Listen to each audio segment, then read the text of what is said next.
Bonjour les amis, c'est avec une certaine gravité que j'ai envie aujourd'hui de vous commenter le verdict du procès de Dabia Benkired, l'assassin de Lola. Alors, je ne vais pas rentrer dans le débat si la réclusion criminelle à perpétuité, on peut s'en réjouir, si, comme le disait Philippe de Villiers, sur lequel je vais revenir, il y a tout à craindre de ce verdict, c'est-à-dire que les lois européennes interdisent aux personnes d'être emprisonnées depuis plus de 30 ans, donc comme elle a déjà fait 3 ans, Philippe craignait qu'elle sorte au bout de 27 ans. Je ne vais pas vous faire le débat sur la peine de mort, mais j'ai envie quand même de vous livrer quelques commentaires que ce verdict et surtout cette affaire m'inspire. Alors d'abord, je vous ai mis 2 vidéos de Philippe de Villiers parce que très franchement, je l'ai écouté attentivement hier sur CNews, commenté dans la première partie de cette heure qui est vraiment sur tous les sujets qu'il aborde exceptionnel, commenté donc et le contexte de l'assassinat de Lola et le procès. Et très franchement, Philippe de Villiers est exceptionnel par la hauteur de ses analyses. Le seul qui peut lui être comparé à ce niveau-là, c'est Éric Zemmour, et surtout par le génie des mots qu'il a. Cet homme sait réellement trouver les mots qu'il faut pour parler à la France d'une manière compréhensive et d'une manière presque charnelle.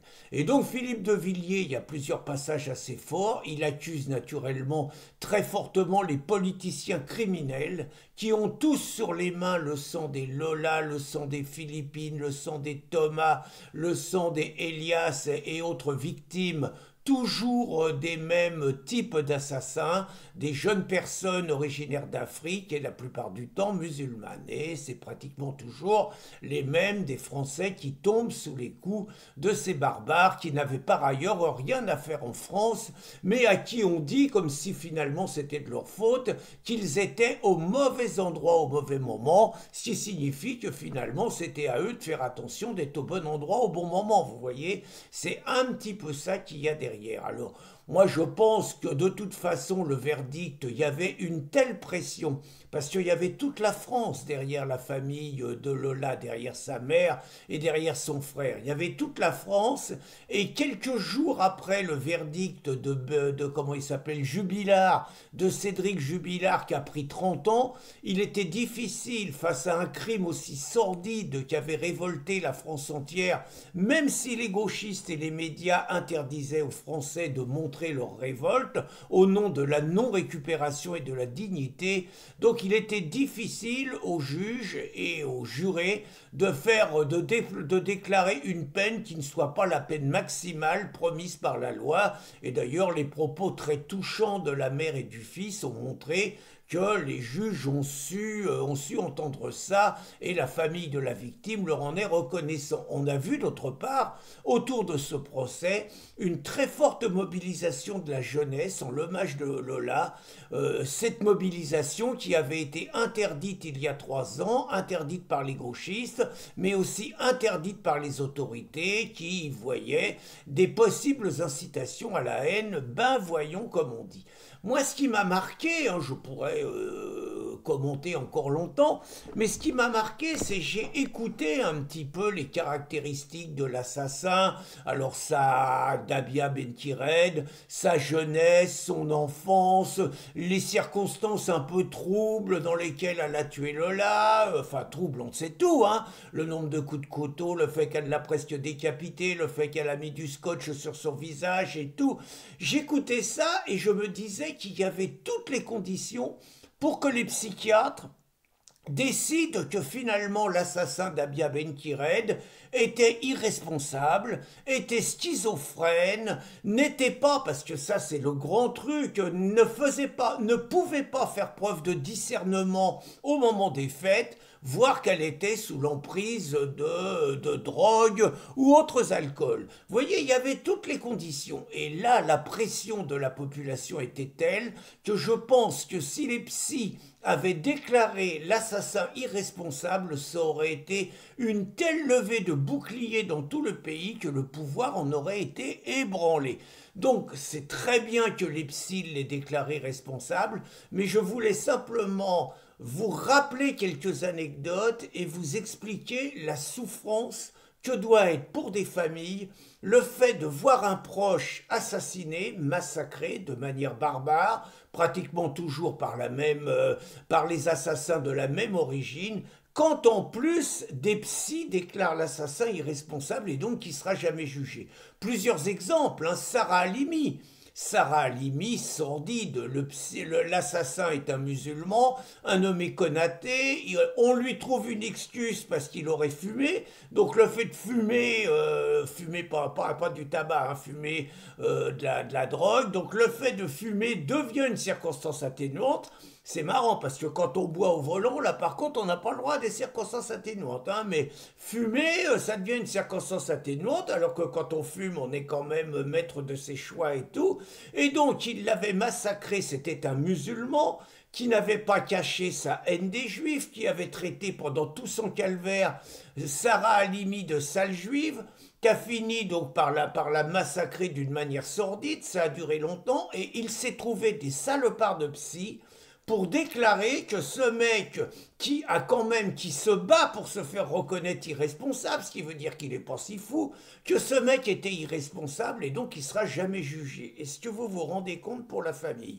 Un autre exemple, Alban Gervaise, ce médecin militaire de Marseille, quarantaine d'années, qui est assez lucide pour mettre ses enfants dans une école catholique. Le gars va chercher ses enfants, il est au mauvais endroit au mauvais moment, et il y a un musulman qui, au cri de Allah Akbar, l'attaque au couteau et l'assassine. Le mec, une heure avant, avait essayé, je crois savoir, devant une autre école catholique, un musulman, d'attaquer une autre personne qui, miraculeusement, s'en était, elle, sortie. Et de la même façon que pour Sarah Halimi, il se trouve des salopards de psy qui ont déclaré que le mec était irresponsable et donc il ne sera jamais jugé. Et la femme de Alban Gervaise est révoltée par ça et mène une bataille judiciaire qui doit être épuisante pour faire reconnaître la responsabilité de ses actes à l'assassin, pour qu'il soit reconnu coupable et pour qu'il y ait un procès comme Lola qui permet quelque part de faire le deuil. Et puis troisième exemple, mais je pourrais vous en citer plein d'autres, troisième exemple, c'est cette espèce de racaille d'origine malienne, Ficenu Sirestako, un déchet humain, 23 ans, toxico, plein d'actes de violence et tout. Le mec, je crois qu'il part de Beauvais, il saute dans un train pour aller à Marseille, bien sûr il n'a pas de ticket, il descend à Valence parce qu'il finit par se faire virer, à Valence il essaye d'agresser quelqu'un sur le quai, il part dans une nuit, à 2 heures du matin, il assassine une femme de 79 ans dans sa maison, de plusieurs coups de couteau dans son lit. À 5 heures du matin, il massacre de 23 et 27 coups de couteau un homme et une femme, je crois qu'ils avaient 75 et 79 ans, qui sont chez eux et qui sont massacrés sauvagement par ce barbare. Et dans la matinée, il est sur un parking de supermarché, il voit une femme, il ramasse une grosse pierre, il lui lance la grosse pierre dans la tête, la femme est tuée. Je veux dire, 4 personnes assassinées, mais je veux dire dans des conditions sordides. Est-ce que vous imaginez les enfants de ces victimes? Est-ce que vous imaginez les petits-enfants des victimes, les frères, les sœurs, les voisins, à qui on va raconter que finalement, Ficenu Sako, c'était pas sa faute, hein. Il manquait de discernement, il a des bouffées psychiatriques, il a des bouffées de vision, il entend des sons, enfin tout ça, le mec il sera jamais jugé. Mais c'est sordide, mais c'est infâme. Et très franchement, quand on voit tout ça, naturellement, on n'a qu'une envie, c'est en finir avec la culture de l'excuse, en finir avec la culture psychiatrique. Moi, j'en ai rien à foutre qu'un assassin il soit fou. Du moment qu'il a tué quelqu'un, le mec il doit être tué. Point. Il y en a marre. On débarrasse la société de gens qui sont dangereux et qui peuvent à tout moment vous tuer. Un être proche, vous tuez vous. Tuer un être proche, violer un être proche et tout, et après faire le coup du manque de discernement, c'est insupportable. Et je terminerai en disant que plus que jamais, face à la multiplication de ces crimes, il faut citer tous ceux qui ont le sang des victimes françaises sur les mains, les pourritures d'associations immigrationnistes, les salopards de gauchistes, d'insoumis, d'écolos, de socialistes, de communistes, et tous les politicards qui ont été au gouvernement depuis 30 ou 40 ans et qui ont laissé faire cette submersion migratoire, avec aujourd'hui, tenez-vous bien, le chiffre a été donné hier par Philippe de Villiers, 130 000 QTF sur le territoire français qui ne sont pas expulsés, qui sont des dangers publics et qui peuvent passer à l'acte à tout moment. Respect pour la famille de Lola, respect pour toutes les familles de victimes, mais pas de quartier pour les salopards qui ont sur les mains le sang de toutes ces victimes françaises. Bonne journée les amis!